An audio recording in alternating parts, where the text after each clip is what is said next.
যেভাবে গোমড়া করে রেখেছে, যেভাবে ভাঙড়ের মানুষকে এক হাতে বোম এক হাতে বন্দুক ধরিয়েছে, আমরা সেটাকে বয়কট করে দিয়ে আমরা খেলার মাধ্যমে মানুষকে উৎসাহ দিতে চাই। হঠাৎ ভাঙড়ে খেলা দেওয়া হচ্ছে, ফুটবল খেলা, আইএসএফ এর নেতারা আছে এখানে উপস্থিত আছে, কি বিষয়টা কি আইএসএফ এর পক্ষ থেকে হচ্ছে না গ্রামবাসীর উদ্যোগে?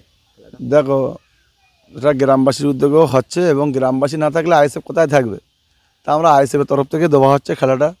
এবং এই খেলাটা বিগত দিন আগামী দিনেও হয়েছে এবং আমরা এই খেলাটা আরও বড় করে দেওয়ার চিন্তাভাবনা নিচ্ছি। এবং এটা এখন আমাদের ছেলেপিলেরা করেছে, এখন সব ইয়ং ছেলে, এরা একটু খেলাধুলো করতে চায় এবং খেলাধুলোর মধ্যে থাকতে চায়। কেন, বিগত দিন যেভাবে এখানে মানে শাসক দল যেভাবে অত্যাচার করেছে, বিশেষ করে ভোগালী 2 এবং কাটাডাঙ্গা গ্রামে যেভাবে অত্যাচার করেছে, মানুষ সেভাবে সুযোগ সুবিধা পায়নি।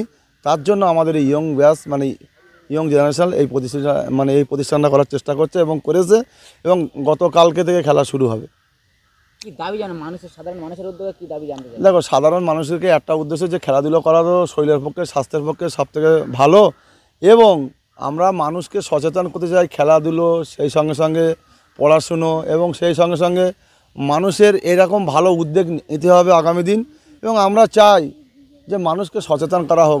ভাঙড়ের মানুষকে যেভাবে গোমড়া করে রেখেছে, যেভাবে ভাঙড়ের মানুষকে এক হাতে বোম এক হাতে বন্দুক ধরিয়েছে, আমরা সেটাকে বয়কট করে দিয়ে আমরা খেলার মাধ্যমে মানুষকে উৎসাহ দিতে চাই। প্রাইজ কত আছে? দেখো, প্রাইজ আছে, প্রথম প্রাইজ ফার্স্ট প্রাইজ আছে 25,000, দ্বিতীয় প্রাইজ আছে 20,000 এবং প্রত্যেক ম্যাচে ম্যান অফ দ্য সিরিজ থাকবে।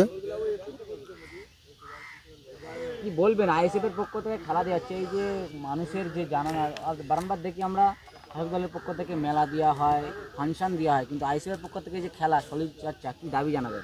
দেখো, শাসক কি করে আমরা জানি না, তবে শাসক যেভাবে মানুষকে অরাজকতা চালিয়ে যাচ্ছে, শাসক যেভাবে মানুষকে লুটে পেটে খাচ্ছে, শাসক যেভাবে মানুষকে হয়রানি করছে, সেটা আমরা আগামী দিন আর হতে দেবো না।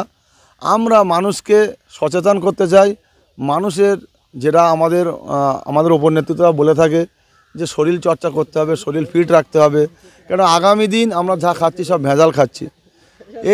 এই কারণে আমাদের এই খেলা এবং আমাদের মেন উদ্দেশ্য হলো মানুষকে সচেতন করা, মানুষকে শরীরচর্চা করা এবং এই খেলা দিয়ে মানুষকে আমরা আবেগ মানুষের দিকে আমরা আস্তে আস্তে টানতে চাইছি। তার কারণ হচ্ছে এই ভাঙড়ে যেভাবে মানুষকে অত্যাচার করেছে, সেই মানুষকে মানুষ একটা ভয় ভীতুর মধ্যে আসে, এটা আমরা মানুষকে সচেতন করতে চাচ্ছি। শাসক দলের পক্ষ থেকে বারবার বলা শুধু ওরা রাজনীতিতে ব্যস্ত। আজকে যে খেলার উদ্যোগ নেওয়া হয়েছে আইএসএফ এর পক্ষ থেকে, এটা কি শাসক দলের? দেখো, পাগলে কিনা বলে ছাগলে কিনা খায়, ওইসব আমি শাসকের বিরুদ্ধে বলতে চাই না, কারণ ওদের বিরুদ্ধে ফালতু কথা খরচ করে ফালতু আমার মুখটা নষ্ট হবে, আমি বলতে চাই না। তবে আগামী দিন আমাদের যে জেনারেশান, আমাদের যে ইয়ং ব্যাচটায় দায়িত্ব নিয়েছে, এরাই আগামী দিন আমাদের ভবিষ্যৎ, এটাই আমরা নিয়ে চলবো আগামী দিন। মানুষ আমাদের পাশে আসে থাকবে।